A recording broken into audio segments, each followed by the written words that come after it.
Good morning मेरे प्यारे future doctors, कैसे हैं आप सब? वही मस्त और स्वस्थ। तो मैं बच्चों आपका मयंक सर आज के अपने इस ऑनलाइन वीडियो लेक्चर में जो मॉलिक्यूलर बेसिस ऑफ इनहेरिटेंस वाला चैप्टर बेटा जी अपन ने स्टार्ट कर रखा था, उसका अगला पॉइंट और टॉपिक लेकर आया हूँ। तो बेटा जी जो प्रीवियस लेक्चर था उसमें अपन ने ट्रांसलेशन के बारे में स्टडी की थी, अनुवादन के बारे में आपको बताया था, जिसमें अपन ने ये बताया था, ये पढ़ा था कि जो mRNA होता है वो बेटा जी क्या बनाता है? प्रोटीन बनाता है। और mRNA से जो प्रोटीन बनता है वो वाली प्रोसेस कहाँ होगी? साइटोप्लाज्म में होगी। क्यों? क्योंकि बच्चों mRNA से प्रोटीन बनाने के लिए क्या चाहिए था? राइबोसोम। साइटोप्लाज्म में होगा।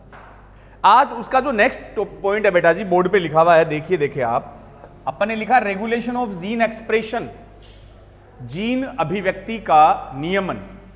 छोटा सा इंपॉर्टेंट पॉइंट है बच्चों, जीन एक्सप्रेशन को कैसे कंट्रोल किया जाए उससे पहले हम इस वर्ड का मतलब समझते हैं बच्चों। जीन का अभिव्यक्ति, जीन एक्सप्रेशन, कोई भी जीन खुद को कैसे एक्सप्रेस करता है, खुद को कैसे प्रदर्शित करता है, उसके बारे में अपन बात करेंगे। तो पहली बात बच्चों, जीन आपको पता ही है, हम बार बार बोलते हैं कि जीन बॉडी के जो कैरेक्टर्स है, each and every character is controlled by gene. सारे लक्षणों का नियमन नियंत्रण जीन करता है।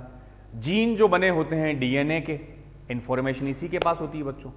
अब देखो कि जो जीन है वो एक्सप्रेस, प्रदर्शित कैसे हो रहा है। तो पहले सिंपल सी बात समझ लो बच्चों, ये जीन है, कोई जीन जो बना किसका है रे? डीएनए का। कैसे एक्सप्रेस होगा? तो वही बेटा जी, डीएनए पहले क्या बनाएगा? आरएनए, मैसेंजर आरएनए बना रहा था। इस प्रोसेस को हमने कहा था ट्रांसक्रिप्शन, न्यूक्लियस में होती है।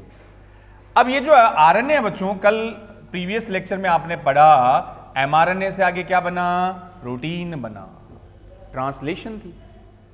तो जो भी इंफॉर्मेशन जीन के पास है, डीएनए के पास है, उस सूचना इंफॉर्मेशन से आरएनए, और आरएनए से हम क्या बना देंगे? प्रोटीन बना देंगे। तो जैसा जीन चाहेगा वैसी क्या बनेगी? प्रोटीन बनेगी। और हमें पता है बच्चों, ये जो एंजाइम होते हैं वो सारे के सारे ऑलमोस्ट किसके बने होते हैं? प्रोटीन के। तो सिंपली याद रख लो, प्रोटीन का बनना ही बेटा जी उस जीन का क्या है? एक्सप्रेशन है, अभिव्यक्ति है, प्रदर्शन है। बात भेजे में घुसी। क्या कहा अपन ने? जीन खुद को कैसे एक्सप्रेस करेगा? तो आप बोल सकते हो क्या बनाकर? प्रोटीन बनाकर। अपने अकॉर्डिंग जो रिक्वायर्ड है वैसी प्रोटीन बनाकर जीन खुद को एक्सप्रेस करेगा, अभिव्यक्त करेगा। जीन जो बना किसका है? डीएनए का। यही तो आपने इस चैप्टर में डिस्कस किया है बच्चों। इसको आपने ट्रांसक्रिप्शन बोला है, इस स्टेप को आपने ट्रांसलेशन बोला है, जो कल हमने पढ़ा है। अब बात यह करें कि जीन प्रोटीन बना के जीन ने खुद को एक्सप्रेस कर दिया, अभिव्यक्त कर दिया, प्रदर्शित कर दिया। अब उस अभिव्यक्ति का जो एक्सप्रेशन है वो रेगुलेट कैसे हो, नियमन कैसे हो, तो अपन उसकी बात करेंगे। नियमन को मतलब आप कैसे जीन एक्सप्रेशन अपने आप को कंट्रोल करेगा। तो बच्चों देखो, सिंपली मैं बताऊं आपको, एनसीईआरटी के अकॉर्डिंग चलते हैं। जो जीन एक्सप्रेशन का रेगुलेशन है बच्चों, वो प्रोकैरियोट और यूकैरियोट दोनों में अपन बात करते हैं। रेगुलेशन जो है जीन एक्सप्रेशन का, जो अभिव्यक्ति का नियमन है बेटा जी, एक साइड में आप लिख लीजिए इन प्रोकैरियोट्स, कि प्रोकैरियोट्स में वो कंट्रोल कैसे होता है। और दूसरी अपन बात कर लेंगे इन यूकैरियोट्स। क्लियर बात है? वैसे बेटा जी जो चैप्टर है ना अपना मॉलिक्यूलर बेसिस ऑफ इनहेरिटेंस, इसमें मैक्सिमम एक्सपेरिमेंट ई कोलाई को लेकर चले हैं। बैक्टीरिया के रेफरेंस में है, प्रोकैरियोट के रेफरेंस में दिया हुआ है ना। लेकिन बता रखा है प्रोकैरियोट यूकैरियोट दोनों में। तो प्रोकैरियोट में रेगुलेशन कहां होगा बच्चों? दो लेवल पर होगा, ध्यान से सुनना। प्रोकैरियोट में जो जीन एक्सप्रेशन का नियमन, रेगुलेशन है, वो दो स्तरों पर होता है। कहां कहां दो स्तर पर होगा? तो पहला मैं लिख दूं 8 ट्रांसक्रिप्शन लेवल, अनुलेखन स्तर पर, मेनली इसी लेवल पर होता है। और दूसरा बेटा जी मैंने लिख दिया 8 ट्रांसलेशनल लेवल, अनुवादन स्तर पर। ध्यान से सुनियो रे फ्यूचर डॉक्टर्स, कान खुले, आंखें भी। हाँ, तो क्या कर रहा हूं मैं कि जो प्रोकैरियोट्स में बच्चों कंट्रोल है वो दो लेवल पर होगा, अनुलेखन और ट्रांसक्रिप्शन। और जो ट्रांसक्रिप्शन लेवल है बेटा जी ये प्रीडोमिनेंटली और मेनली इसी लेवल पर कंट्रोल होता है। मुख्य जो नियमन होगा जीन एक्सप्रेशन का प्रोकैरियोट में वो किस लेवल पर होगा, ट्रांसक्रिप्शन लेवल पर होगा। इसको आप ऐसे समझ लो बच्चों। कैसे, मैं प्रोकैरियोट्स की पहले बता देता हूं, फिर थोड़ा सा इसको डिटेल में लेते हैं। आ जाओ, देखिए बैक्टीरिया की बात कर रहे हैं। अब बच्चों बैक्टीरिया में जब ट्रांसक्रिप्शन बता रहे थे अपन, ट्रांसक्रिप्शन ट्रांसलेशन ले लो, तो मान लो ये डीएनए है, सर्कुलर भी मान सकते हो जो भी। अब डीएनए से बेटा जी पहले क्या बना, क्या बना, आरएनए, एमआरएनए, डीएनए मान लो। तो ये वाली स्टेप होगी ट्रांसक्रिप्शन, हो गई। अब बच्चों बैक्टीरिया में स्प्लाइसिंग होता है क्या, नहीं होता। एचएनआरएनए से एमआरएनए तो यूकैरियोट में बनता ना, यूकैरियोट में आप स्प्लाइसिंग पढ़ के आए हो।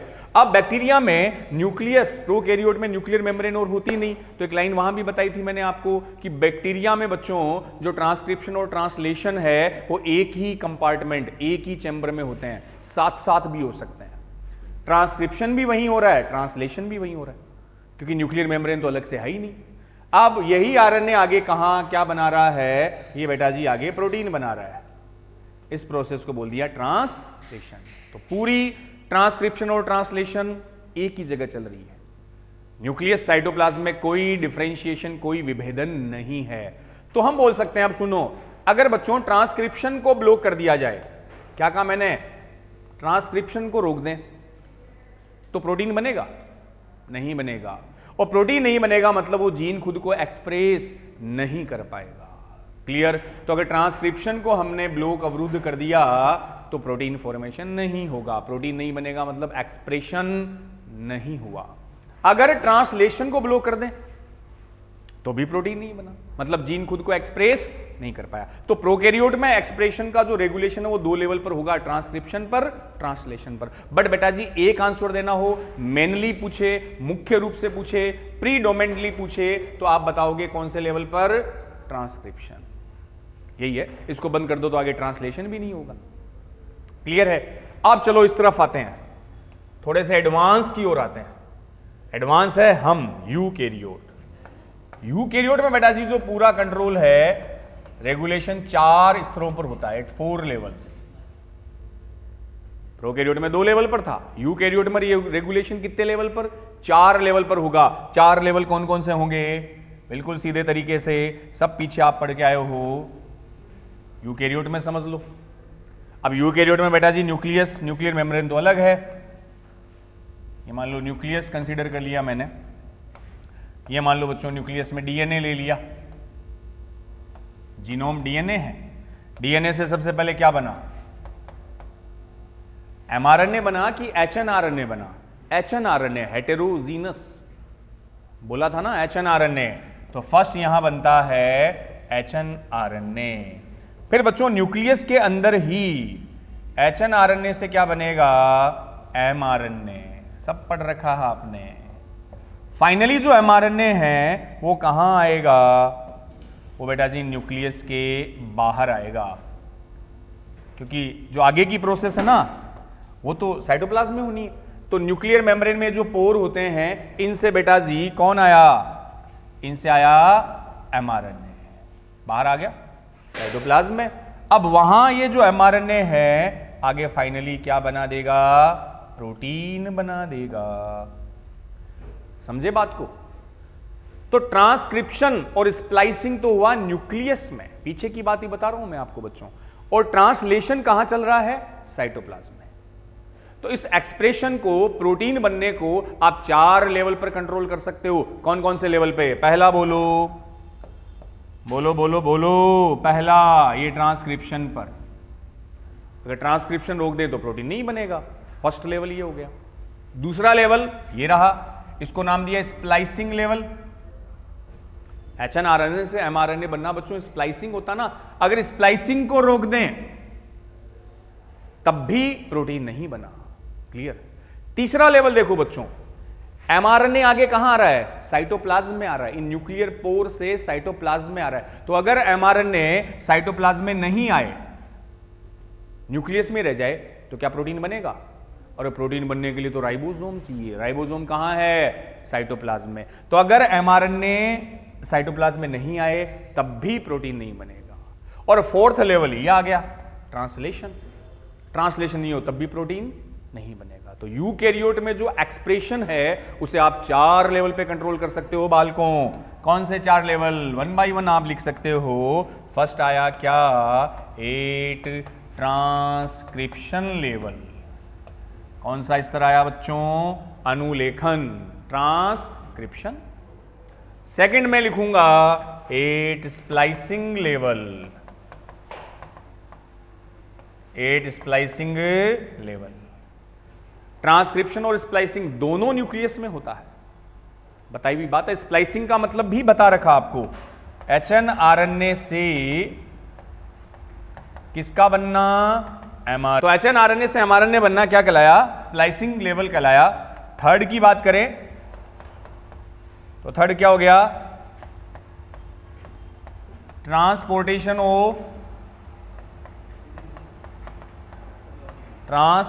ऑफ एमआरएनए इन साइटोप्लाज्म, हमारे इनटू साइटोप्लाज्म फ्रॉम न्यूक्लियस।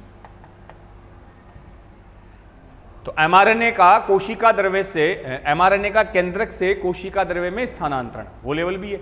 अगर एमआरएनए साइटोप्लाज्म में आए नहीं तब भी बच्चों प्रोटीन बनेगा ही नहीं, एक्सप्रेस नहीं होगा जीन। तो transportation of mRNA in cytoplasm from nucleus, nucleus से साइटोप्लाज्म में ट्रांसपोर्टेशन। और फोर्थ वो आ गया ए ट्रांसलेशन लेवल, अनुवादन स्तर पर। क्लियर? तो यूकैरियोट में जो बच्चों अपन है, जीन एक्सप्रेशन को 4 लेवल पर कंट्रोल कर सकते हैं। पहला ट्रांसक्रिप्शन, दूसरा स्प्लाइसिंग, तीसरा transportation of mRNA in cytoplasm from nucleus, केंद्रक से कोशिका द्रव्य में एमआरएनए के स्थानांतरण के स्तर पर। और फोर्थ आ गया अनुवादन, 8 ट्रांसलेशन लेवल। अब यहां बच्चों अपना डिटेल में जो सिलेबस में दे रखा ना, वो प्रोकैरियोट के रेफरेंस में दे रखा है, ई कोलाई बैक्टीरिया के रेफरेंस में दे रखा है। अपन उसी के बारे में डिटेल में डिस्कस करेंगे बच्चों। तो अगला आप एक हेडिंग डालिए इसी में, ओपेरॉन कंसेप्ट और ओपेरॉन मॉडल। प्रोकैरियोट में अपन जीन एक्सप्रेशन का रेगुलेशन बच्चों एक्सप्लेन करते हैं, समझते हैं कि कैसे ई कोलाई बैक्टीरिया के रेफरेंस में जीन खुद को एक्सप्रेस होने को कंट्रोल करता है। उस प्रोसेस को अपन यहां डिस्कस करेंगे। तो एक हेडिंग मैंने डाली है, ओपेरॉन कंसेप्ट और ओपेरॉन मॉडल। क्या है ये ओपेरॉन, किसने दिया था, पहले थोड़ा सा अपन इसको समझ ले बच्चों। तो जो ओपेरॉन कंसेप्ट है, प्रपोज्ड बाई 2 साइंटिस्ट थे बेटा जी, ये पूछे गए हैं, Jacob and Monod. Jacob and Monod आ रखा है नीट में क्वेश्चन, एनसीईआरटी की रीडिंग लगवाऊंगा तो वहां स्कोर अपन देख लेंगे। इन्होंने 1961 में बेटा जी, 1961 में फर्स्ट टाइम इस ओपेरॉन कंसेप्ट के बारे में बताया था, ओपेरॉन मॉडल के बारे में बताया था जैकब एंड मोनार्ड ने। इन्होंने बेटा जी जो डिस्कवर किया रहा था वो था lake operon. Explain lake operon, जिसको बोला गया फर्स्ट नॉन ओपेरॉन इन ई कोलाई। तो जो ओपेरॉन अपने सिलेबस में दे रखा है, जिसको अपन डिटेल में डिस्कस करने जा रहे हैं, वो बेटा जी लेक ओपेरॉन। इसी लेक ओपेरॉन के बारे में बताया था जैकब और मोनार्ड ने 1961। कौन से बैक्टीरिया के रेफरेंस में? ई कोलाई, फर्स्ट नॉन, पहला ज्ञात ओपेरॉन। यहां जो लेक वर्ड लिखा ना, ये लेक टर्म बेटा जी यूज होता है फॉर लैक्टोज। लेक टर्म हम किसके लिए यूज करेंगे? लैक्टोज एक शुगर है, डाइसैकेराइड होती है, लैक्टोज मिल्क शुगर भी बोलते हैं ना इसको अपन, हाँ वही लैक्टोज। इसके अलावा बच्चों ओपेरॉन पर आने से पहले कुछ अदर टाइप्स ऑफ ओपेरॉन के नाम भी दे रखे, नाम ही दे रखे हैं, मैं लिखा देता हूं, अदर टाइप्स ऑफ ओपेरॉन। हाँ अपन डिस्कस तो इसी के बारे में करेंगे, ये सिलेबस में लेक ओपेरॉन। कुछ अदर टाइप ऑफ ओपेरॉन जो वर्ड आपके एनसीईआरटी में दे रखे हैं बच्चों, कौन कौन से? एक दे रखा है टीआरपी, ओपेरॉन, एक दे रखा है VAL operon, his operon, era operon. पूछ ले तो एनसीईआरटी में वर्ड दे रखे हैं। टीआरपी बच्चों एक अमाइनो एसिड है ट्रिप्टोफेन, नाम सुना है क्या? Tryptophan operon. टीआरपी यहां किसके लिए वर्ड लिखा? ट्रिप्टोफेन। इसेंशियल अमीनो एसिड होता है, आवश्यक अमीनो बायोमोलिक्यूल में, बिल्कुल। VAL ये भी एक अमीनो एसिड है बेटा जी, कौन सा बता रहे थे अपन? Valine operon.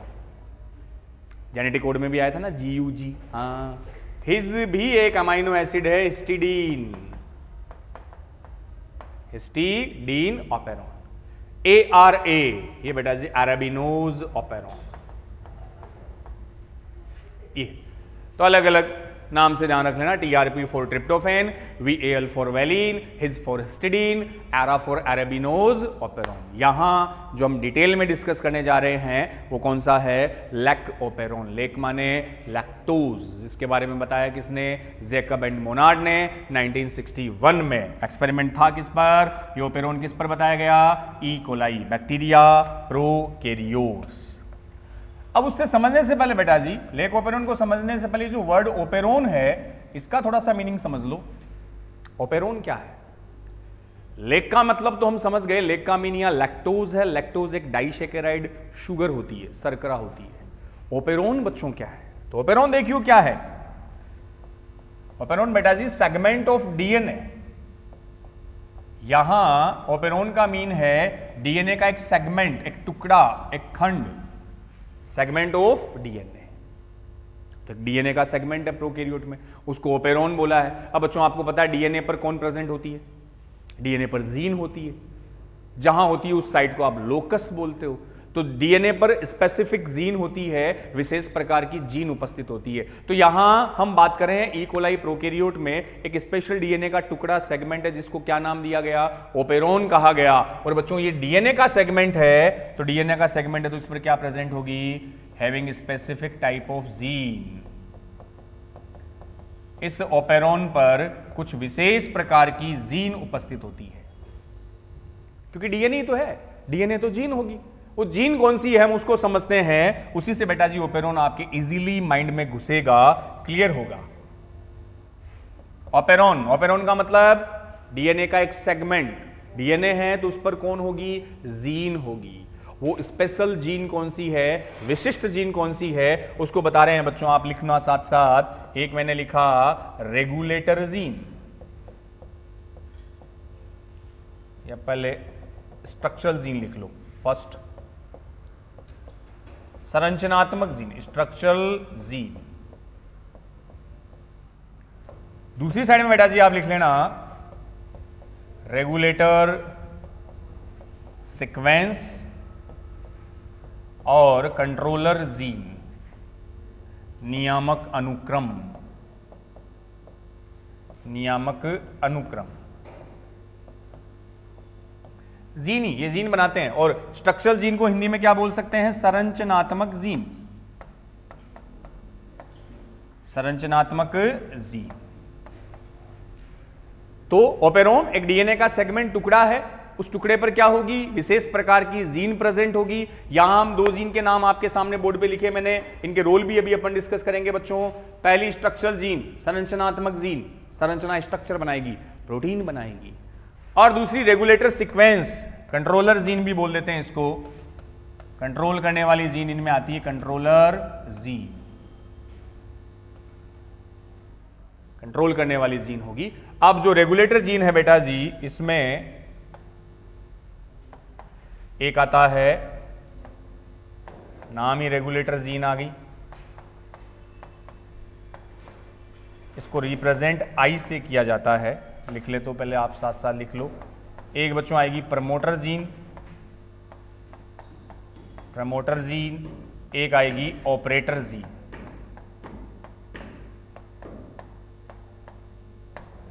ये लो, ये कंट्रोलर जीन में तीन नाम मैंने लिखे हैं, आप पहले लिख लीजिए फिर इसको समझते हैं बच्चों अपन।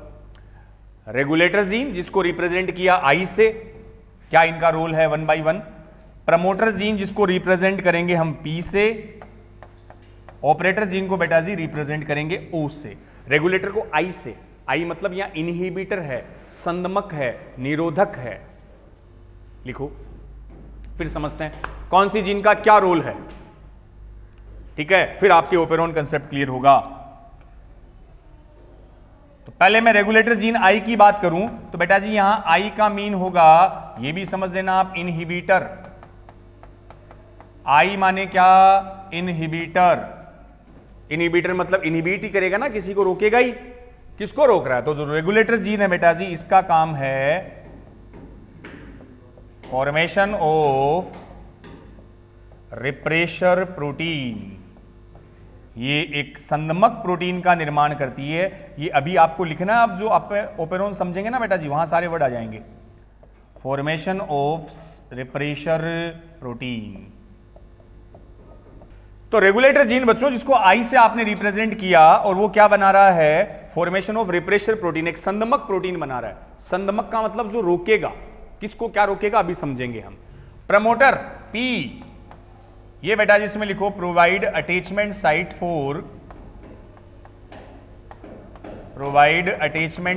For RNA polymerase. तो यहां जो प्रमोटर है वहां RNA पॉलीमरेज एंजाइम आकर जुड़ता है। तो प्रमोटर RNA पॉलीमरेज को जुड़ने के लिए स्थल प्रदान करता है। Promoter provide attachment site for RNA polymerase. RNA polymerase enzyme है, वो कहां जुड़ेगा? इस प्रमोटर से जुड़ेगा।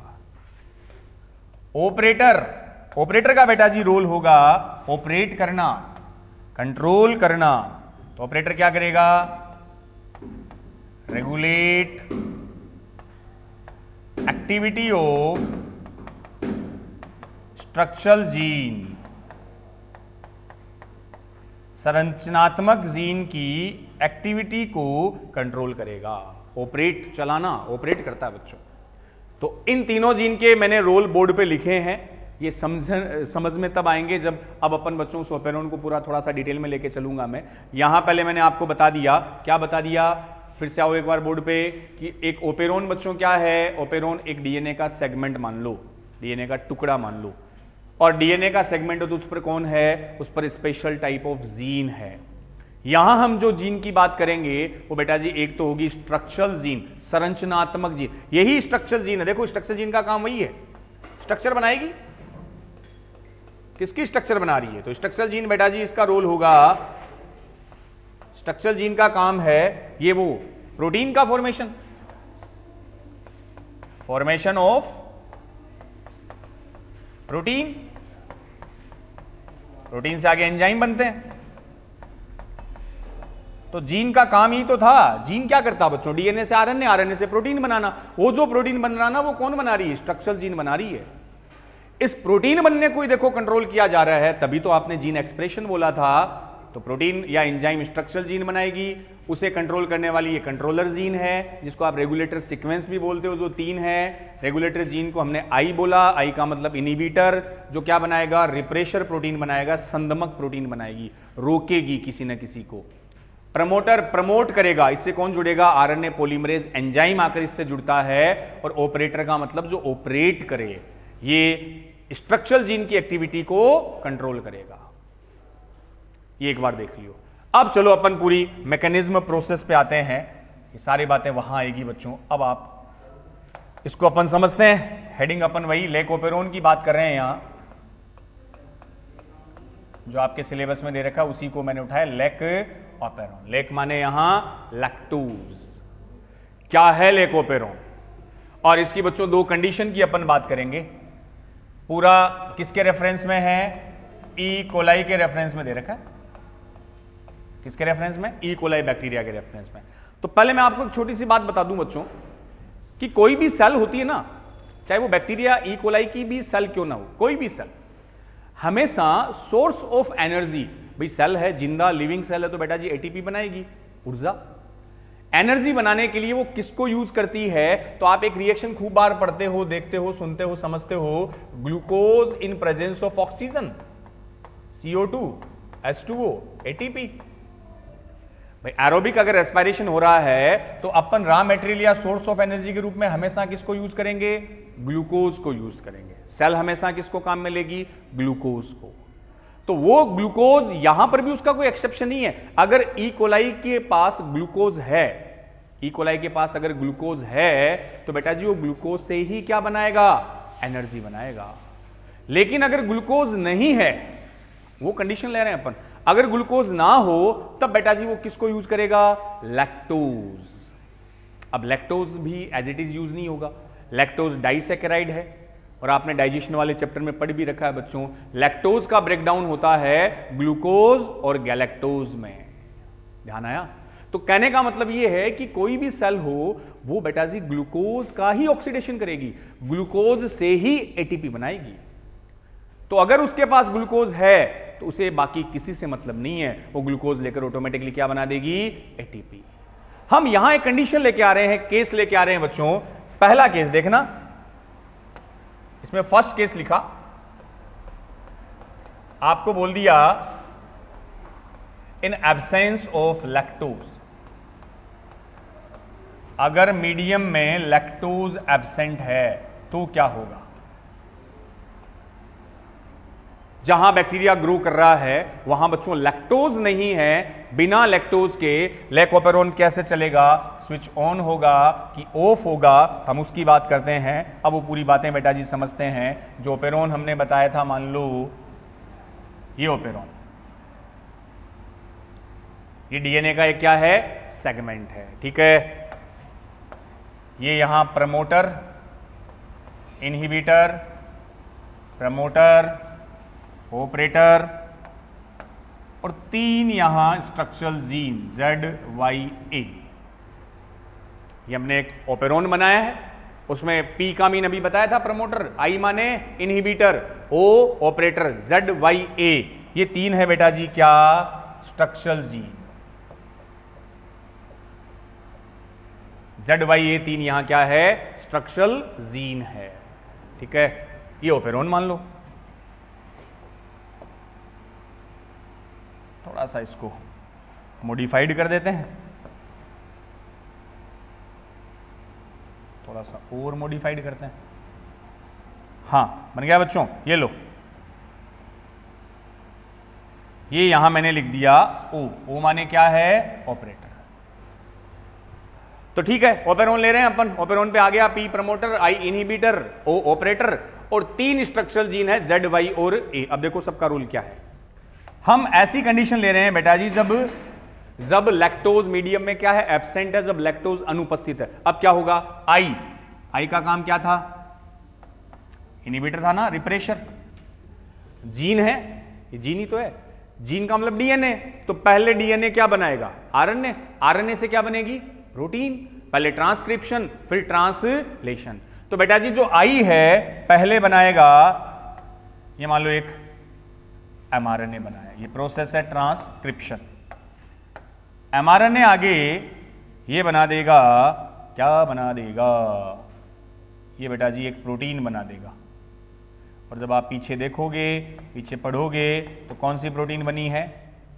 रिप्रेशर प्रोटीन, संदमक प्रोटीन। तो ट्रांसक्रिप्शन के बाद ये स्टेप है ट्रांसलेशन। तो पहले ये बना रिप्रेशर एमआरएनए, ये बन गई रिप्रेशर प्रोटीन, संदमक प्रोटीन। आई का नाम, आई मतलब इनहिबिटर होगा, संदमक होगा। संदमक होगा तो रोकेगा किसी न किसी को। तो आई बेटा जी जीन पहले ट्रांसक्रिप्शन से क्या बनाएगी? रिप्रेशर एमआरएनए, ट्रांसक्रिप्शन है। फिर मैंने बोला ट्रांसलेशन से क्या बनाएगा? रिप्रेशर प्रोटीन, संदमक प्रोटीन।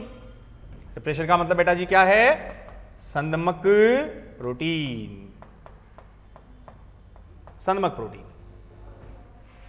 अब आपको बताया था, ये देखो रिप्रेशर प्रोटीन, ये जाके बच्चों बाइंड होता है। जो रिप्रेशर प्रोटीन है वो जाके जुड़ेगा किससे? ऑपरेटर से। Refresher protein bind with operator. तो ये लो, ऑपरेटर से बाइंड कर दो। ये मैंने इस रिप्रेशर प्रोटीन को बच्चों बाइंड कर दिया ऑपरेटर से, कर दिया। तो नाम ही रिप्रेशर है, रोकने वाला, संदमित करने वाला। तो जब रिप्रेशर प्रोटीन किससे बाइंड हुई? ऑपरेटर से। तो बेटा जिसने ऑपरेटर को ब्लॉक कर दिया, ब्लॉक, रोक दिया। अब ऑपरेटर का काम पीछे लिखाया था, ऑपरेटर का काम है इस स्ट्रक्चरल जीन की एक्टिविटी को कंट्रोल करना। और स्ट्रक्चरल जीन का काम क्या बताया था? यही वो जीन है जो प्रोटीन और एंजाइम बनाएगी। जो आपका प्रोडक्ट है, उत्पाद है, वो यही स्ट्रक्चरल जीन बनाती है। लेकिन स्ट्रक्चरल जीन कब बनाती है? जब इसको कौन ऑर्डर दे? ऑपरेटर दे। लेकिन यहां हमने ऑपरेटर को तो क्या कर दिया? ब्लॉक कर दिया। किसने ब्लॉक कर दिया? रिप्रेशर। नाम ही रिप्रेशर था, तो रिप्रेशर जाके जुड़ गया इस ऑपरेटर से, इसने ऑपरेटर को ब्लॉक कर दिया। अब देखो पीछे बताया था प्रमोटर से कौन जुड़ता है? कौन जुड़ता है प्रमोटर से? प्रमोटर से बेटा जी एक एंजाइम जुड़ता है, आरएनए पॉलीमरेज।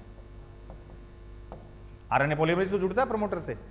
आरएनए पॉलीमरेज वो ट्रांसक्रिप्शन में जो हेल्पफुल होता है, पीछे पढ़ रखा आपने। अब देखना बोर्ड पे बच्चों, देखो ऑपरेटर के इस तरफ है प्रमोटर, सीक्वेंस ही होती है, उधर है स्ट्रक्चरल जीन। तो ये जो प्रमोटर का आरएनए पॉलीमरेज है ना, प्रमोटर का आरएनए पॉलीमरेज, ये स्ट्रक्चरल के पास जाता है और स्ट्रक्चरल जीन को पहले ट्रांसक्रिप्शन होगा, फिर ट्रांसलेशन, तभी तो प्रोटीन या प्रोडक्ट बनेगा। लेकिन अब बच्चों पॉलीमरेज स्ट्रक्चरल जीन तक नहीं जा पाएगा, क्योंकि बीच में कौन आ गया?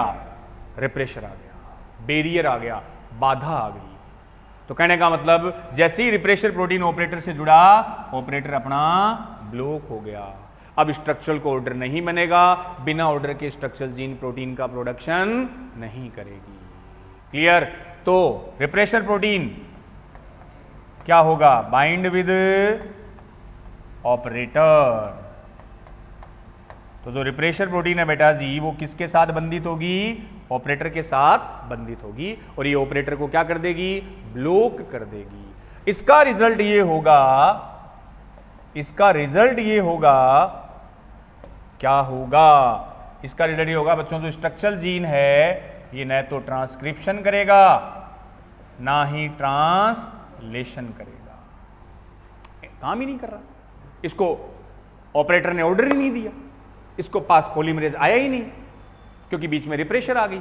तो बिना ट्रांसक्रिप्शन और ट्रांसलेशन के प्रोटीन का प्रोडक्शन नहीं होगा। तो हम बोल सकते हैं कि जो अपना लेक ओपेरोन है वो बेटा जी ऑन है कि ऑफ है? इसको आप ऑन बोलोगे कि ऑफ बोलोगे? बताओ। देखिए, जब प्रोडक्ट या प्रोटीन बन ही नहीं रहा तो ये सिचुएशन क्या कहलाएगी? Switch off. इस कंडीशन में आपका लेक ओपेरोन क्या है? स्विच ऑफ है। कब? जब मीडियम में लैक्टोज नहीं है। वापस से समझा दूं मैं एक बात, ताकि दूसरी कंडीशन आपके समझ में आ जाए बच्चों। क्या कहा हमने? मीडियम में लैक्टोज नहीं है। पहली बात सुन लो, हमेशा कोई भी सेल हो, यहां हम ई कोलाई की बात कर रहे हैं, हमेशा एटीपी बनाने के लिए, एनर्जी के लिए क्या लेगी? ग्लूकोज। पहला ग्लूकोज है, ग्लूकोज ही चाहिए, बाकी से मतलब नहीं है। ये तो अपने एक्सपेरिमेंट के ताब बता रखा है कि ओपेरोन में आखिर होता क्या। अगर ग्लूकोज लैक्टोज नहीं है, फाइनली बनेगा ग्लूकोज ही लैक्टोज के ब्रेकडाउन से। तो बिना लैक्टोज के बच्चों, ये देखो आई का मतलब ही इनिबिटर था, रिप्रेशर था। उसने पहले रिप्रेशर आरएनए बनाया, फिर रिप्रेशर प्रोटीन बनाई, प्रोटीन जाके जुड़ गई ऑपरेटर, ऑपरेटर को ब्लॉक कर दिया। ब्लॉक होने का मतलब अब स्ट्रक्चरल जीन को ऑर्डर नहीं मिला, नहीं मिला तो ना ट्रांसक्रिप्शन ना ट्रांसलेशन, प्रोटीन नहीं बना। नहीं बना मतलब ये स्विच ऑफ है, बंद है। अब दूसरी कंडीशन लो, ये पहला केस था, पहली कंडीशन थी। अब लेते हैं बच्चों कंडीशन सेकंड। अब हमने मीडियम में क्या दे दिया? लैक्टोज ले आए। क्या ले आओ? In presence of lactose, in presence of lactose. तो बच्चों ये जो लैक्टोज है, अब मीडियम में हमने क्या डाल दिया? लैक्टोज डाल दिया। माध्यम में लैक्टोज आ गया, और ध्यान रखना बच्चों, लैक्टोज एंड एलोलैक्टोज आइसोमर होते हैं इनके। लैक्टोज और एलोलैक्टोज दोनों के दोनों यहां इंड्यूसर होते हैं। इंड्यूसर माने प्रेरक होते हैं। लैक्टोज और एलोलैक्टोज बोथ आर इंड्यूसर, प्रेरक का काम करेंगे, इंड्यूस करेंगे, इस ओपेरोन को स्टार्ट कर देंगे। प्रेरित कर देंगे। तो आई का मतलब इनहिबिटर है बच्चों, इंड्यूसर नहीं है। और इसमें भी लैक्टोज और एलोलैक्टोज में जो मेन इंड्यूसर है, जो प्राइमरी इंड्यूसर है, मुख्य इंड्यूसर है, वो कौन होगा? एलोलैक्टोज होगा। आइसोमर टाइप होते हैं इनके। अब सुनो, मीडियम में क्या मिला दिया हमने? लैक्टोज मिला दिया। एलोलैक्टोज भी दे सकता, मेन एलोलैक्टोज ही इंड्यूसर होता है बच्चों। अब आओ वापस से वही ओपेरोन बनाते हैं अपन। ये अपना वही ओपेरोन है, सीक्वेंस वही बच्चों जीन की, promoter, inhibitor, promoter, operator, ZYA, तीनों कौन सी gene? Structural gene, ZYA structural gene. Operator structure बताइए आपको, ये ऑपरेटर। क्लियर? अब बच्चों होता क्या? आई तो हमेशा एक्टिव है, आई तो अपना ही काम करेगी। आई का काम है, पहले क्या बनाया? Refresher RNA. रिप्रेशर आरएनए से आगे क्या बन गया? Refresher protein. ये लो, पीछे भी तो ये बन रहा था। तो आई जो जीन है वो हमेशा एक्टिव रहती है, 24 आवर एक्टिव रहती है। और आई का काम वही, पहले रिप्रेशर आरएनए बनाना और फिर रिप्रेशर प्रोटीन बनाना। ये बन गई रिप्रेशर प्रोटीन जो पीछे बन रहा था बच्चों। ये वही ट्रांसक्रिप्शन है, ये ट्रांसलेशन है। कोई प्रॉब्लम नहीं है? हो गया। अब बच्चों रिप्रेशर प्रोटीन क्या कर रही थी बताओ? पीछे क्या कर रही थी? रिप्रेशर प्रोटीन जाके बाइंड हो रही थी किससे? ऑपरेटर से, और ऑपरेटर को ब्लॉक कर रही थी। और वो उसके ब्लॉक होते ही आगे स्ट्रक्चरल जीन को ऑर्डर नहीं मिल रहा था। लेकिन अब मामला चेंज हो गया, कंडीशन चेंज हो गई। अब मीडियम में कौन आ गया? अब लैक्टोज आ गया। तो बच्चों लैक्टोज आ तो गया, करता क्या है? मान लो ये अपना लैक्टोज है, ये अपना लैक्टोज है बच्चों, ये लैक्टोज है। और लैक्टोज किसका काम कर रहा है? इंड्यूसर का। अब ये लैक्टोज क्या करेगा बच्चों? ये लैक्टोज जाके जुड़ेगा किससे? उस रिप्रेशर प्रोटीन से जो इस आई जीन ने बनाई है। ये जुड़ गया, जुड़ गया, जुड़ गया। ये लो, तो अपना जो लैक्टोज है, जो इंड्यूसर है बेटा जी, वो जाके कहां जुड़ गया?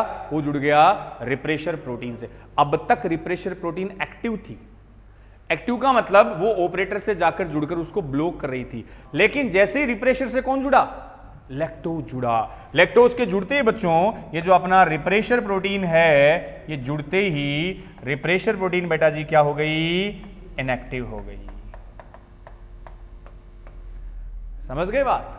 तो लैक्टोज ने रिप्रेशर प्रोटीन को निष्क्रिय कर दिया, इनएक्टिव कर दिया। अब इनएक्टिव का मतलब क्या? अब रिप्रेशर प्रोटीन ऑपरेटर से ब्लॉक होगी, बाइंड होगी? नहीं होगी, क्योंकि ये प्रोटीन इनएक्टिव हो गई। इनएक्टिव हुई तो बेटा जी अब ये ऑपरेटर को बाइंड नहीं कर पाएगी। और जब ऑपरेटर से बाइंड नहीं हुई तो ये रहा पॉलीमरेज। कहां था? पॉलीमरेज था इस प्रमोटर पे। ये तो था आरएनए पॉलीमरेज, था ना? अरे हाँ तो भर दो। ये रहा आरएनए पॉलीमरेज, यहां था। तो पहले तो यहां बीच में रिप्रेशर प्रोटीन आ गई थी, तो इस पॉलीमरेज को स्ट्रक्चरल जीन तक जाने नहीं दे रही थी। अब बीच में रिप्रेशर प्रोटीन नहीं आई तो पॉलीमरेज चलेगा। ये लो, और ऑपरेटर अभी ब्लॉक नहीं हुआ, किसको ऑर्डर दे देगा? स्ट्रक्चरल जीन को। और जब बच्चों जीन के पास ऑर्डर आया, स्ट्रक्चरल जीन के पास ऑर्डर आया, पॉलीमरेज जब वहां आया, तो अब ये जीन एक्टिव हो गई। और जीन है तो ZYA, 3 जीन है। पहले प्रोसेस कौन सी हुई? ट्रांसक्रिप्शन। ट्रांसक्रिप्शन से क्या बना? mRNA। तीनों जीन का mRNA बन गया। mRNA से फाइनली क्या बन गई बेटा जी? अलग अलग प्रोटीन बन गई। mRNA से क्या बन गई? प्रोटीन। प्रोसेस को क्या बोल दिया? ट्रांसलेशन। और प्रोटीन से यहां क्या बनता है? यहां बनते हैं एंजाइम। तो Z जीन का मान लो एंजाइम E1 बन गया, Y जीन से एक दूसरा एंजाइम E2 बन गया, A जीन से अभी मैं बता रहा हूं एक एंजाइम E3 बन गया। तो कहने का मतलब स्ट्रक्चरल जीन एक्टिव है। स्ट्रक्चरल जीन ट्रांसक्रिप्शन से पहले आरएनए बनाएगी, फिर ट्रांसलेशन से प्रोटीन बनाएगी, और प्रोटीन आगे रिक्वायरमेंट के अकॉर्डिंग एंजाइम बना देंगे। तो Z से बनने वाला एंजाइम मैंने E1 अभी नाम बताएंगे इनके, Y से E2 और A से बनेगा E3 एंजाइम। अलग अलग एंजाइम बन गए। अब एक और बात सुनना, ये जो mRNA बन रहा ना, ये भी सुन लो बेटा जी, mRNA पॉलीसिस्ट्रोनिक, पीछे बता रखा है वर्ड मैंने, यहां इतना ही बताऊंगा आपको। क्या प्रोकैरियोट में पॉलीसिस्ट्रोनिक होता है? हाँ, पॉली का मतलब कई पॉलीपेप्टाइड चेन बना सकता है। ये मैं साइड में फिर से बता देता हूं, प्रोकैरियोट्स में अरे सिस्ट्रोन आ गया ना याद, सिस्ट्रोन जो जीन की फंक्शनल यूनिट बोल देते हो आप डीएनए की, और यूकैरियोट्स में होता है मोनोसिस्ट्रोनिक। ये पीछे मैंने अच्छे से आपको बता रखा है, फिर मैं बस लिखा देता हूं, ये ध्यान रख लियो। पी प्रोकैरियोट, पी से पॉलीसिस्ट्रोनिक। पॉली कई, तो यहां बच्चों इस mRNA से कई पॉलीपेप्टाइड चेन का सिंथेसाइज हो सकता है, इंफॉर्मेशन होती है। बट यूकैरियोट अपने अंदर एडवांस होते हैं, एक mRNA एक पॉलीपेप्टाइड, तो मोनोसिस्ट्रोनिक। सिस्ट्रोन फंक्शनल यूनिट ऑफ डीएनए, ठीक है, ये पीछे बात आ गई थी। तो चूंकि ये ई कोलाई है, प्रोकैरियोट है, तो इसका आरएनए कैसा होगा? पॉलीसिस्ट्रोनिक होगा। अलग अलग पॉलीपेप्टाइड चेन की इंफॉर्मेशन इसके पास होगी। तो बोलो, समझ में आ गई बात? अगर मीडियम में कौन है, फिर से फटाफट सुन लो, मीडियम में बेटा जी कौन है? लैक्टोज इंड्यूसर का काम करेगा। किससे जुड़ेगा? उस रिप्रेशर प्रोटीन से जुड़ेगा। प्रोटीन से जुड़कर रिप्रेशर प्रोटीन को क्या कर देगा? इनएक्टिव। अब ये प्रोटीन ऑपरेटर को ब्लॉक नहीं कर सकती, तो ऑपरेटर स्ट्रक्चरल जीन को कंट्रोल करेगा। ट्रांसक्रिप्शन से आरएनए, ट्रांसलेशन से प्रोटीन, प्रोटीन से अलग अलग एंजाइम बने। तो कहने का मतलब आपका ओपेरोन चल रहा है कि बंद है? स्ट्रक्चरल जीन प्रोटीन बना रही है कि नहीं बना रही? बना रही है। तो ये कंडीशन बेटा जी क्या कहलाई? Switch on. तो लैक्टोज की प्रेजेंस में आपका लेकोपेरोन क्या रहेगा? स्विच ऑन रहेगा। इतनी बात समझ गए ना आप? तो लैक्टोज नहीं था स्विच ऑफ, लैक्टोज है स्विच ऑन। अभी जो 3 एंजाइम लिखे ना बच्चों, E1, E2, E3, एंजाइम कौन से हैं, क्या रोल है इनका, मैं थोड़ा सा ये भी बता देता हूं। जो E1 आपने लिखा ना, ये इसको ऐसे समझ लो, जो Z जीन है, ये बेटा जी आते हैं, क्वेश्चन इंपॉर्टेंट है। इससे जो एंजाइम बनेगा बीटा गैलेक्टोसाइडेज, एज लग गया तो एंजाइम ही हो गया। Y जीन परमीज, और A जो जीन है, इससे बेटा जी ट्रांस एसीटाइलेज। ये लो 3 इंपॉर्टेंट एंजाइम इन तीनों जीन से बनते हैं, लिख लेना। Z जीन से कौन सा एंजाइम आया? Beta galactosidase. Y से कौन आया? परमीज। और A से बेटा जी कौन आया? ट्रांस एसीटाइलेज। अब Z जीन वाला बीटा गैलेक्टोसाइडेज, इसका रोल देख लो। ये एंजाइम क्या करेगा? ये तो मेन है। अरे जो आपका लैक्टोज है, इस लैक्टोज का ब्रेकडाउन, लैक्टोज का जो कैटाबोलिक ब्रेकडाउन का जो काम है ना बच्चों, ये एंजाइम करता है बीटा गैलेक्टोसाइडेज। ये लैक्टोज का ब्रेकडाउन कर देगा ग्लूकोज एंड गैलेक्टोज में। शुगर आ गई ना, हाइड्रोलाइसिस। अपनी बॉडी में लैक्टेज वर्ड आता है बच्चों, बिल्कुल डाइजेशन में आपने लैक्टेज पढ़ा है। यहां बीटा गैलेक्टोसाइडेज, जिसका रोल ब्रेकडाउन ऑफ लैक्टोज, उस लैक्टोज जो डाइसैकेराइड शुगर है उसे तोड़ देगा ग्लूकोज एंड गैलेक्टोज में। यूज तो एनर्जी के लिए हमेशा कौन आएगा? ग्लूकोज ही आएगा, ठीक है। परमीएज की बात करूं मैं बच्चों, नाम से क्या समझ रहे हो? परमीएज, परमिएबिलिटी, पारगम्यता। परमीएज क्या करेगा? Increase permeability for lactose. E coli की जो बच्चों देखो, ये मीडियम में देते हैं, ये लैक्टोज के लिए ई कोलाई की जो आउटर कवरिंग सेल वॉल है उसकी पारगम्यता को बढ़ाएगा, ताकि लैक्टोज ई कोलाई के अंदर आ सके, मीडियम से अंदर आ सके। Increase permeability for lactose, lactose के लिए पारगम्यता बढ़ा देगा। इसको ऐसे समझ लो, लैक्टोज तो मीडियम में दिया ना बच्चों, जैसे ये मीडियम है, ये कोई मीडियम है, माध्यम है,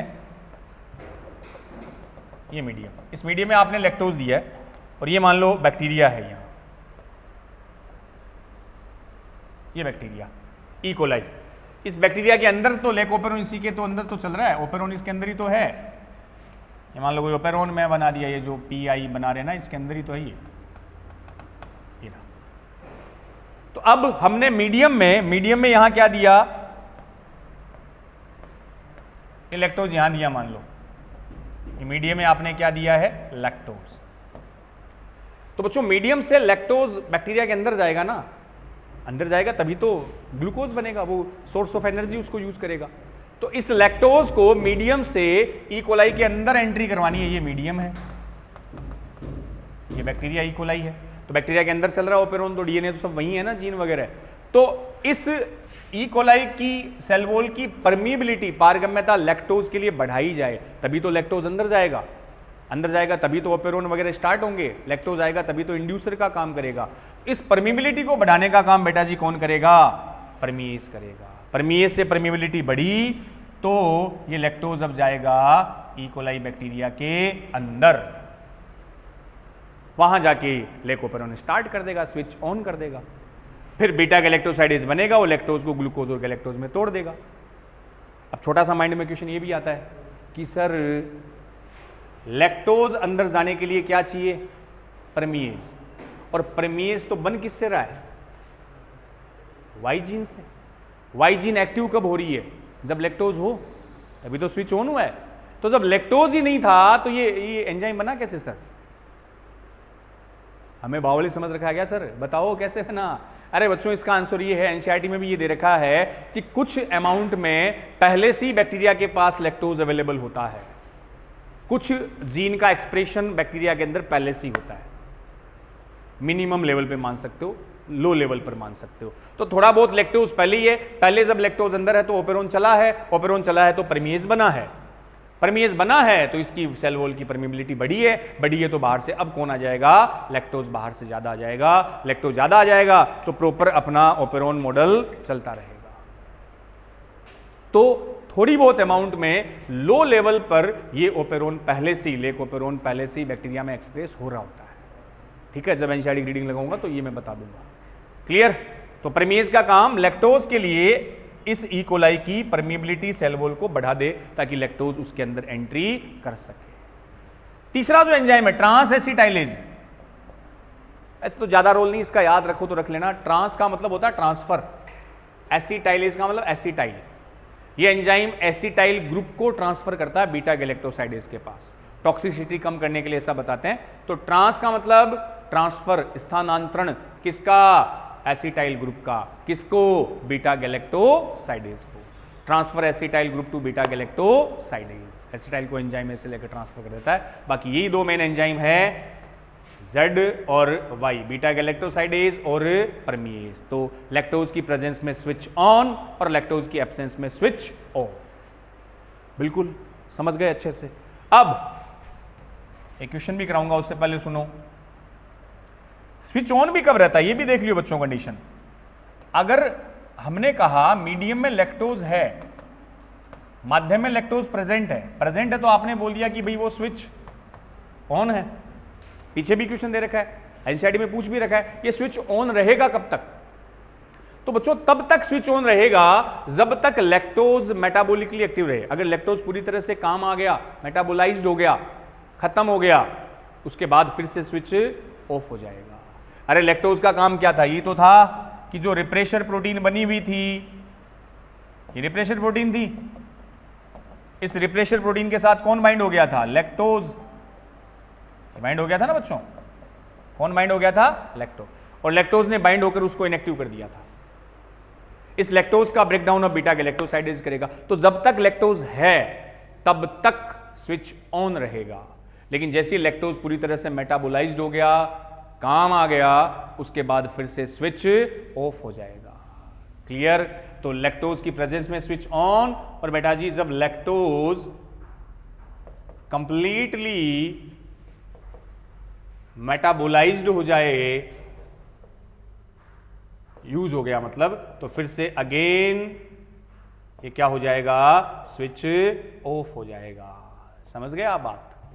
तो जब तक लैक्टोज है तब तक चलता रहेगा, एनर्जी ग्लूकोज बनता रहेगा, और जब लैक्टोज का पूरी तरह से मेटाबोलाइज्ड हो गया, कंप्लीटली मेटाबोलाइज्ड हो गया, यूज हो गया, खत्म हो गया, तो फिर से स्विच ऑफ हो गया। तो कहने का मतलब स्विच ऑन रखने के लिए हमें मीडियम में क्या देना पड़ेगा? लैक्टोज। लैक्टोज है तब तक उसने रिप्रेशर प्रोटीन को बाइंड करके क्या कर रखा है बच्चों? इनएक्टिव कर रखा है।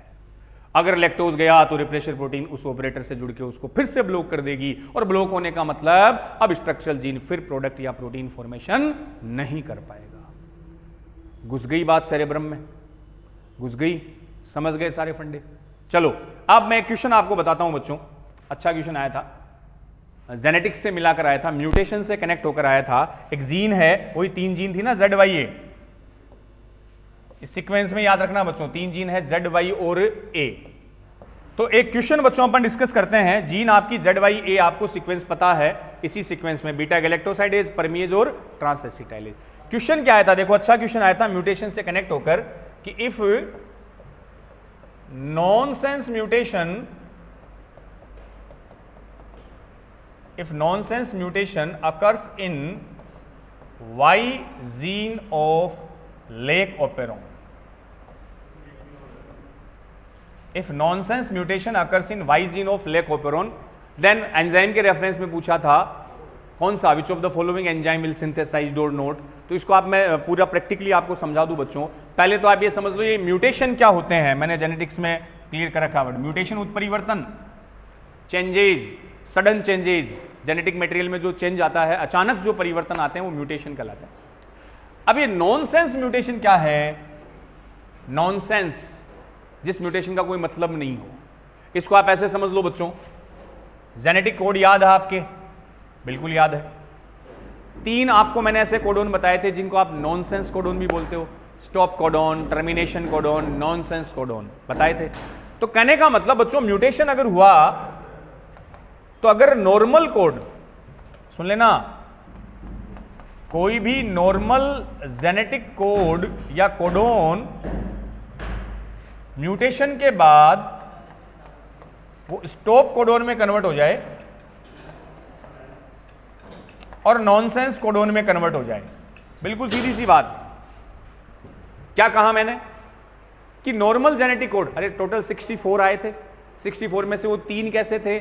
स्टॉप कोडोन थे, उन्हीं को नॉनसेंस कोडोन भी बोल देते हैं, जिनका कोई मतलब नहीं है या जिनसे कोई अमाइनो एसिड रिप्रेजेंट नहीं होता। मतलब तो है, वो जहां आएंगे वहां चेन तो टर्मिनेट होगी ना, ट्रांसलेशन में आया था। तो अगर नॉर्मल जेनेटिक कोड इसमें हुआ म्यूटेशन, उत्परिवर्तन, और क्या बन गया? स्टॉप कोडोन बन गया, वो नॉनसेंस म्यूटेशन कहलाता है। तो नॉर्मल कोड से नॉनसेंस कोडोन बनना, ये म्यूटेशन कौन सा कहलाएगा? Nonsense mutation. जैसे एग्जांपल लेके समझ लो, मान लो मैंने बच्चों यहां लिखा ट्रिपल यू तो नॉर्मल है, इससे तो फिनाइल एलानिन आएगा। ट्रिपल यू में जब नॉनसेंस म्यूटेशन हुआ तो मान लो बेटा जी यहां उन तीनों में से कोई बन गया, UAG बन गया मान लो, या UGA आ गया, या UAA आ गया। ये तीनों कौन से हैं? स्टॉप कोडोन है। इन तीनों में से कोई भी एक बन जाए बेटा जी तो म्यूटेशन कौन सा हो गया? नॉनसेंस म्यूटेशन हो गया। और इन तीनों का बनने का मतलब अब आपकी चेन, आपका ट्रांसलेशन, प्रोटीन बनना वहीं पर क्या हो जाएगा? स्टॉप हो जाएगा। चलते हैं अपन। तो मैंने कहा इनमें से कोई भी कोडोन बन जाए तो वो स्टॉप, वहीं आप चेन को स्टॉप कर दोगे, टर्मिनेट कर दोगे बच्चों। अब चलो इसको समझते हैं अपन। ये रहा क्वेश्चन में आपने दिया था कि अगर Y जीन में क्या हो जाए? नॉनसेंस म्यूटेशन, तो बेटा जी Z से कौन सा एंजाइम बना? Beta galactosidase. Y से परमिएज, A से बना ट्रांस एसिटाइलेज। ये तो है। कौन सी जीन में नॉन म्यूटेशन करवा रहा है? नॉनसेंस म्यूटेशन करवा रहा है Y में। Y में हो गया नॉनसेंस म्यूटेशन। तो बोलो बच्चों, बताओ कौन सा एंजाइम बनना चाहिए? क्या बीटा गैलेक्टोसाइडेज बनेगा? बनेगा, ये तो पहले है ना। नॉनसेंस तो Y में हुआ है। जहां नॉनसेंस म्यूटेशन हो जाए वहीं से चेन को क्या कर दो? स्टॉप कर दो। तो यहां से प्रोडक्ट प्रोटीन बनना, ट्रांसलेशन बंद हो जाएगा। तो इस केस में केवल एक ही एंजाइम बनेगा, और वो एंजाइम कौन सा होगा? Beta galactosidase. ना परमिएज बनेगा, ना ट्रांस एसिटाइलेज बनेगा। तो सीधा सा याद रखना है, जहां नॉनसेंस म्यूटेशन हो वहीं से चेन को स्टॉप कर दो।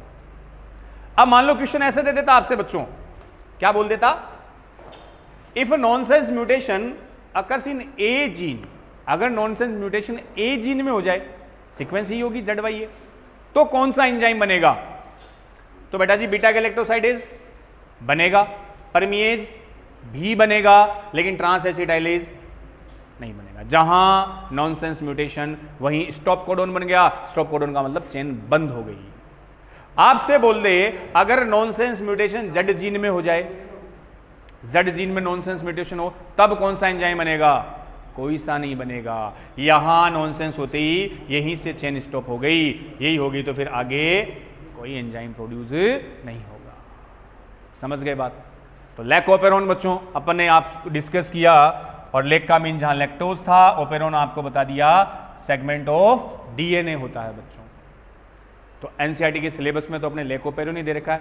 एक थोड़ा सा और मैं एक्सप्लेन कर दूं समझने के लिए बच्चों, ट्रिप्टोफैन ओपेरोन कंपैरिजन आता है, ट्रिप्टोफैन ओपेरोन, ट्रिप्टोफैन ओपेरोन। तो ट्रिप्टोफैन ओपेरोन में बच्चों देखो, ट्रिप्टोफैन वो एमाइनो एसिड जो टीआरपी ओपेरोन बता रहा था, बस डिफरेंस के हिसाब से देखना है, इसमें ज्यादा कुछ इसको अपन डिटेल में नहीं जाएंगे। ट्रिप्टोफैन ओपेरोन मैं दोनों कंडीशन लेके फटाफट आपको बता देता हूं। ये जैसे अपना वही इसमें ओपेरोन मान लो आई इनहिबिटर, प्रमोटर, ऑपरेटर, वो स्ट्रक्चरल जीन बेटा जी अब चेंज होगी, उसका नाम ABCDE, 5 यहाँ क्या है? स्ट्रक्चरल जीन है, 5 स्ट्रक्चरल जीन है, वहां 3 स्ट्रक्चरल जीन थी, ZY और A। अब बच्चों आई तो वही काम, आई का काम पहले रिप्रेशर mRNA बनाएगा और फिर बनाएगा रिप्रेशर। यहां थोड़ा सा बच्चों चेंज है कि ये जो रिप्रेशर बनता है इसको बोलते हैं एपो रिप्रेशर, एपो रिप्रेशर। तो आई जो जीन थी वो अपना ही काम करेगी, आरएनए से फिर वो एक प्रोटीन बनाती है, लेकिन वहां थी रिप्रेशर प्रोटीन जो एक्टिव होती है, यहां रिप्रेशर नहीं एपो रिप्रेशर बोलते हैं बच्चों, ये इनएक्टिव, ये एक्टिव नहीं होती। मतलब ये ऑपरेटर को ब्लॉक करने की कैपेसिटी इसमें नहीं है, ब्लॉक तब करेगी ना जब इनएक्टिव हो, और ऐसा तब होता है जब मीडियम में ट्रिप्टोफैन एब्सेंट होता है। पहला केस ले रहा हूं, जब मीडियम में ट्रिप्टोफैन क्या है? एब्सेंट। तो आई ने एपोरिप्रेशर बनाया, लेकिन एपोरिप्रेशर कैसा है? इनएक्टिव है। इनएक्टिव का मतलब ये ऑपरेटर को ब्लॉक नहीं कर सकता, ऑपरेटर से बाइंड तब होगा जब एक्टिव हो, रिप्रेशर नहीं, एपोरिप्रेशर है। तो ऑपरेटर ने स्ट्रक्चर जीन को ऑर्डर दिया तो वही एक्टिव है, तो बच्चों mRNA बन गया, mRNA से वही एंजाइम बन गए, या प्रोटीन मान लो आप, प्रोटीन बना के फिर एंजाइम बना लो, एक ही बात है, प्रोटीन एंजाइम। और एंजाइम बनेगा तो बेटा जी इन सब एंजाइम का एक प्रोडक्ट बनेगा यहां ट्रिप्टोफैन।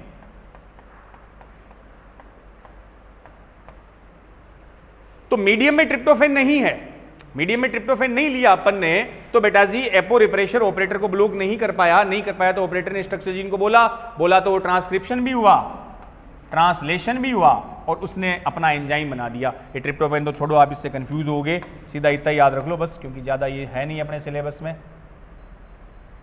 एंजाइम बन गए, प्रोडक्ट बन गए।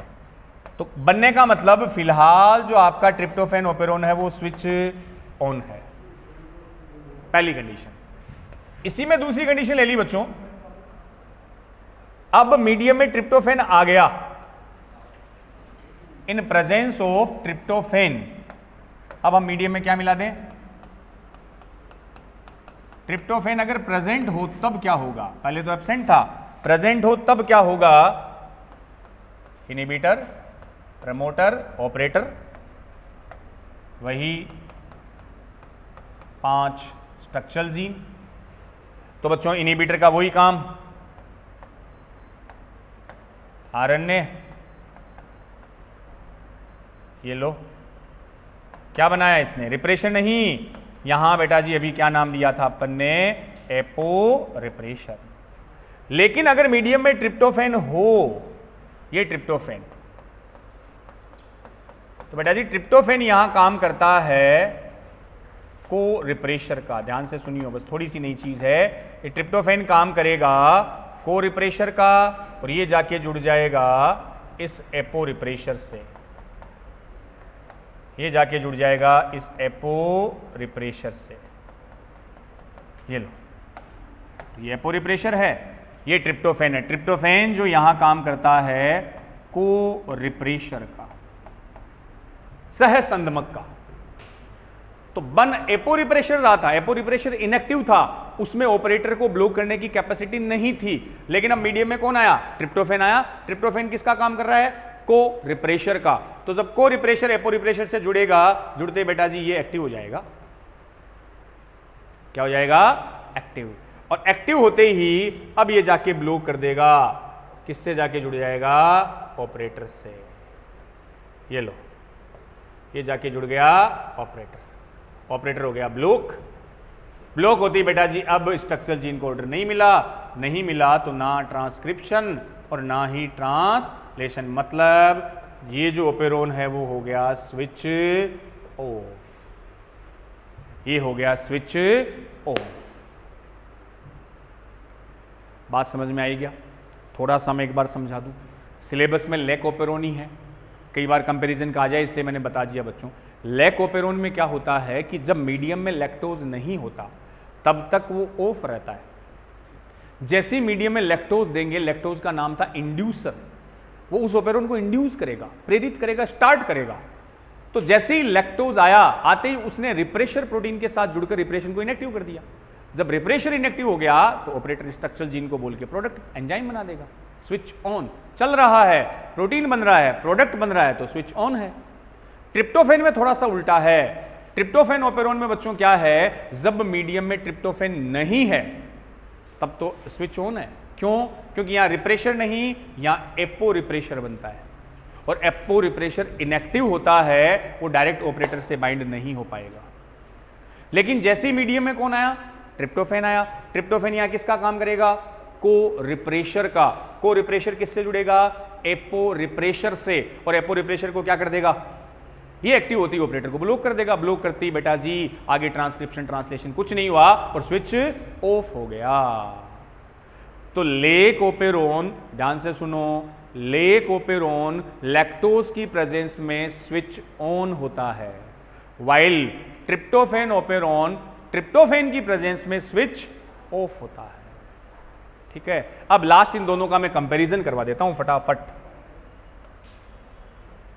दो चार जो मेजर डिफरेंस है बच्चों वो लिख लियो आप। एक साइड में लैक ओपेरोन, एक साइड में ट्रिप्टोफैन ओपेरोन। लैक ओपेरोन और ट्रिप्टोफैन ओपेरोन, लैक ओपेरोन और ट्रिप्टोफैन ओपेरोन। तो लैक ओपेरोन ये बेटा जी, इसमें it's example of inducible operon, type of inducible operon. ये इंड्यूसिबल ओपेरोन का टाइप है। इंड्यूसिबल का मतलब प्रेरक। क्यों? क्योंकि इसमें लैक्टोज किसका काम कर रहा है? बोलो देखे, लैक्टोज किसका काम कर रहा था? इंड्यूसर।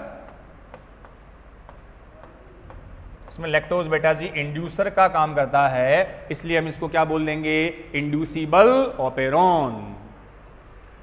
ट्रिप्टोफैन ओपेरोन बच्चों क्या है?